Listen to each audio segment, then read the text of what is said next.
Welcome to the 2023 Marine Law Symposium at Roger Williams University School of Law.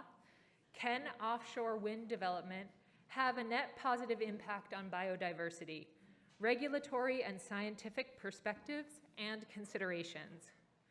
I'm Julia Wyman, the director of the Marine Affairs Institute at Roger Williams University School of Law, home of the Rhode Island Sea Grant Legal Program.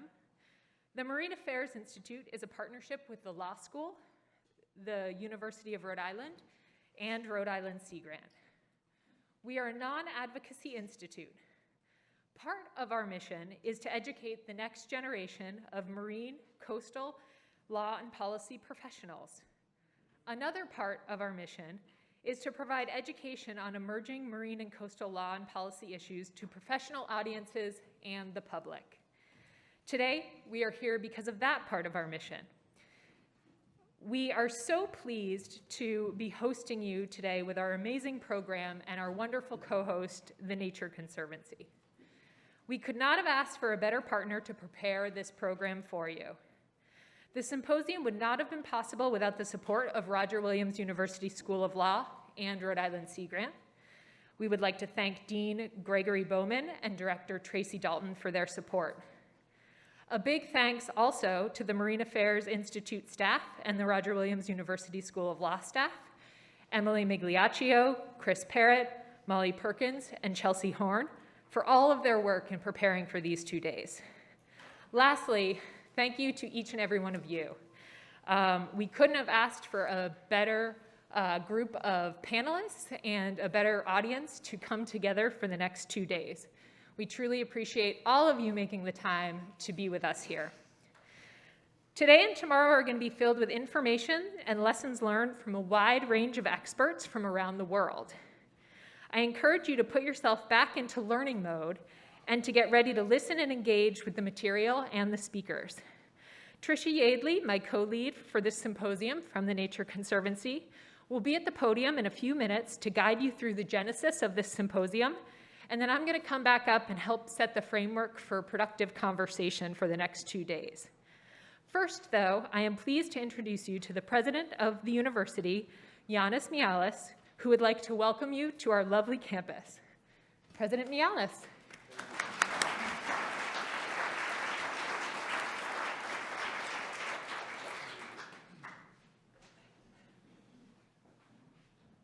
Welcome, everyone. We're so excited to have you here in our wonderful campus. And actually, this is kind of a wind energy week for us. Yesterday, we hosted hundreds of fourth graders that we coached through the whole term on how to design and build miniature wind turbines. And there was a big competition here yesterday, lots of excitement.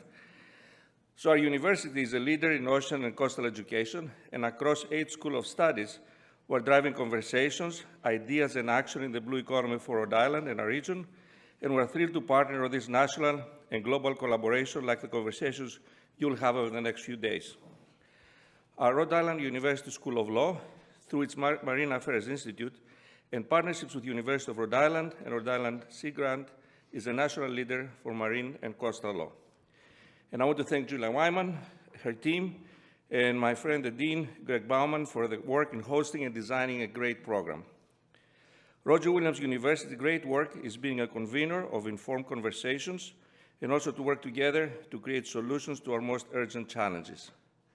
And there is no more urgent challenge than climate variability and the need to significantly reduce the global carbon footprint. This is why we're holding the Symposium on Offshore Wind Development to bring together leading national and international experts from across all perspectives of an industry to study this issue and understand all of the overlapping layers and complexities in order to move forward with sustainable, positive impact solutions. To solve these wicked problems in society will require smart and thoughtful planning and a broad collaborative and inclusive effort. And Rhode Island is a great place to do this. As the ocean state, Rhode Island can be a leader in blue economy initiatives like offshore wind development, and is thoughtfully planned in a model of offshore renewable energy development, and Roger Williams is actively engaged in these efforts. We're excited to think about how to best manage one of our most valuable resources, the ocean. The next 2 days will be a great opportunity to think about protecting and enhancing nature while cultivating valuable renewable energy. Thank you for being with us and adding your voice to the conversation, and I hope you enjoy our campus and the engaging conversations we have ahead.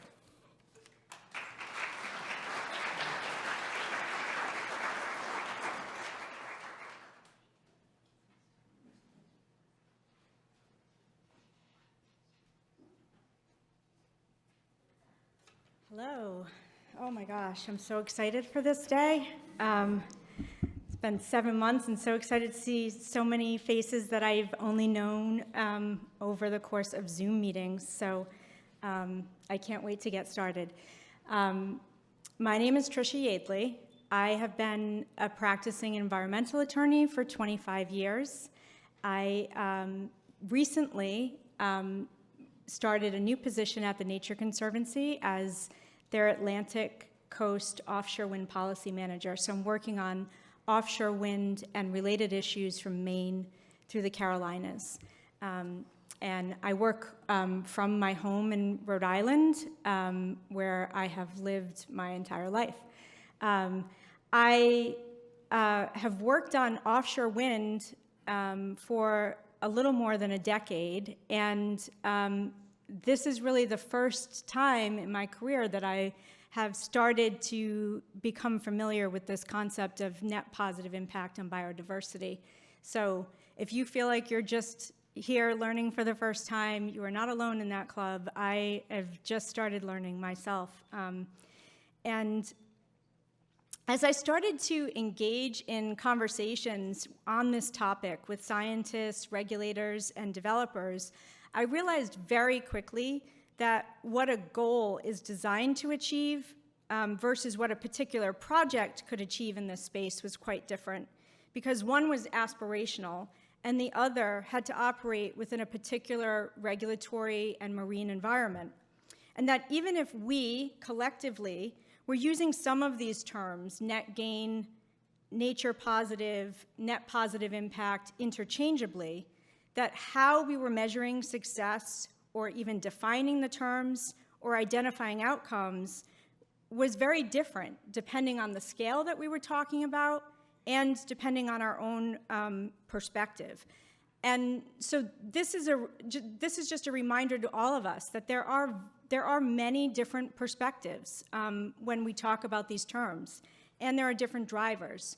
So when we were talking about financial and market drivers and perspectives, the questions that arose in that context were, how are we driving innovation? How are we creating transparency and accountability for our investors? How are we financing and supplying these projects that we think are contributing to these goals?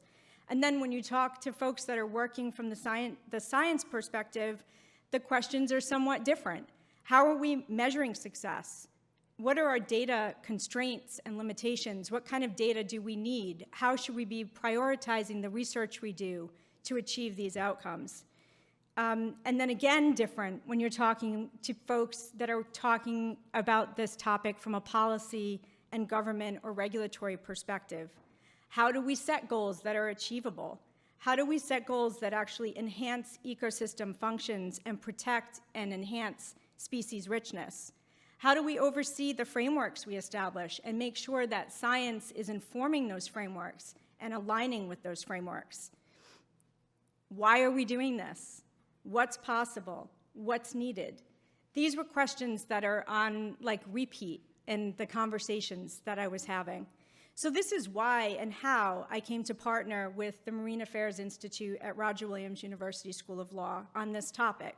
I wanted to create a neutral, unbiased space where we could bring together a community of experts and really have a thought-rich discussion to share and learn from each other, and where we could start to ask each other what are the key considerations, and maybe start to develop a consolidated approach.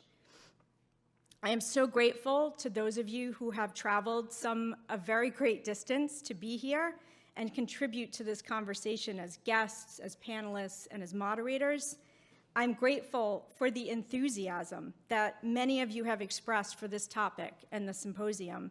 And I'm so grateful to the Marine Affairs Institute, which has been a national leader for 25 years in marine and coastal law, for agreeing to take this on with the Nature Conservancy. Julia Wyman and Emily Migliaccio and I have held about 70 scoping calls with many of you in this room over the course of 7 months and 3 listening sessions to hear your recommendations for panelists and speakers, to hear your concerns and the questions that you have or the questions you thought we should answer, and to help shape this agenda. We have enjoyed every aspect of working together planning this symposium, especially meeting the many of you in this room today and learning from you as we planned. In so many ways, for so many reasons, this is our symposium. And we invite you to think of it that way. Because the truth is, we need to work together, all of us in this room, from all of these different perspectives, if we're going to succeed in tackling the dual looming climate crisis and biodiversity loss crisis. And we need people who want to learn and want to identify not just the challenges, but to also see what's possible, and then roll up your sleeves and do the work to make it real. I looked up the word symposium just before today, and I know, I'm a lawyer, I wanted to really know what it meant, and just like most words, there are a few definitions, but the one I gravitated toward, and for those of you who know me, you'll know why I gravitated toward this one, was this: symposium, quote, a drinking party or convivial discussion, especially as held in ancient Greece after a banquet. So we will save the drinking party and the banquet till later. We will have that. But the one piece of the definition that I do hope that you embrace is to make this conversation that we have over the next 2 days a friendly one, that you approach it as a student, and that you try to learn from each other. And I can't wait to see the learning that we do. So Julia is going to give you some more practical advice on how we can make that happen. Thank you.